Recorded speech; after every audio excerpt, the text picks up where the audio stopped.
If you're experiencing pending transfers on your PlayStation, it can be frustrating. This guide will help you resolve those issues quickly and efficiently. Step 1. Check your internet connection. Ensure that your PlayStation is connected to the internet.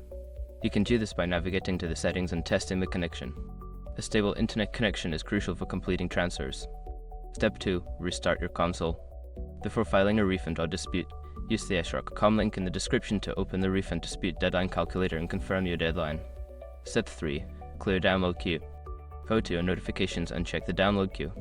If there are multiple downloads pending, try cancelling them and then restarting the transfer you want to complete. This can help prioritize the transfer process. Step 4. Update system software. Make sure your PlayStation is running the latest system software. Go to Settings, select System Software Update, and check for any available updates.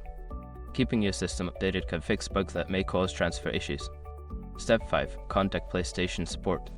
If the problem persists after trying the above steps, reach out to PlayStation support for assistance. They can provide specific troubleshooting steps or help resolve any account-related issues that may be causing the pending transfers. By following these steps, you should be able to resolve any pending transfers on your PlayStation. If issues continue, don't hesitate to seek further help from support.